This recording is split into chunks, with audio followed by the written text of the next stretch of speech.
ഇപ്പം നിൽക്കുന്നത് തൃശ്ശൂർ രാഗം തിയേറ്ററിലാണ് കേട്ടോ. നാളെ പാട്രിയോട്ട് റിലീസാണ്. ഇവിടെ ഒരു വലിയൊരു സംഭവം നടക്കാൻ പോവാണ്. മമ്മൂക്ക ഫാൻസും മോഹൻലാൽ ഫാൻസും ഒരുമിച്ചാണ് ഈ ഷോ നടത്താൻ പോകുന്നത്. എനിക്ക് തോന്നുന്നു ഇന്ത്യയിൽ ആദ്യമായിട്ടല്ലേ?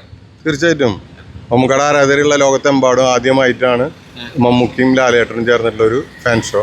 ആദ്യത്തെ സിനിമയാണ്. അതിന് തുടക്കം കുറിച്ച് തൃശ്ശൂർ ലാലേട്ടൻ ഫാൻസും മമ്മൂക്ക ഫാൻസും ചേർന്നിട്ടാണ്.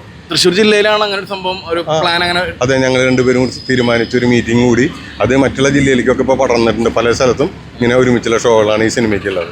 ലാലേട്ടൻ ഫാൻസ് എന്താ പറയാനുള്ളത്? വളരെ സന്തോഷം. വർഷങ്ങൾക്ക് ശേഷം രണ്ടുപേരും ഒന്നിക്കുന്ന ഒരു സിനിമ, അത് ഏറ്റവും ഗംഭീരമായിട്ട് ചെയ്യുന്നത് ഞങ്ങൾ ഒരുമിച്ചിട്ട് തീരുമാനം എടുത്തിട്ടുണ്ടായിരുന്നു. അതനുസരിച്ച് നമ്മുടെ പൂരത്തിന് പുലി ഇറക്കി അതിൻ്റെ ഒപ്പം നമ്മൾ നടന്ന് ആഘോഷമാക്കി. ഇപ്പം നിങ്ങൾ ഈ ബോർഡ് വെച്ചേക്കുന്നത് കണ്ടാൽ തന്നെ നിങ്ങൾക്ക് അറിയാം അവിടെ സൗഹൃദത്തിന്റെ ഒരു തോന്നിയിട്ടില്ലേ? അല്ല, അതിലുപരി മമ്മൂക്ക ലാലേട്ടൻ്റെ സൗഹൃദത്തിൻ്റെ ഒപ്പം തന്നെ ഞങ്ങൾക്ക് പറയാം, ഞങ്ങളുടെ സൗഹൃദം വർഷങ്ങളായി തുടങ്ങി. ഇതിൽ ഞങ്ങൾക്ക് വേർതിരിവില്ല. മമ്മൂക്കയും ലാലേട്ടൻ 46 വർഷത്തെ സൗഹൃദന്മാർ തന്നെ ഞങ്ങൾക്കും 10-30 വർഷത്തെ സൗഹൃദം ഞങ്ങൾക്കുണ്ട്. ഞങ്ങളുടെ സൗഹൃദം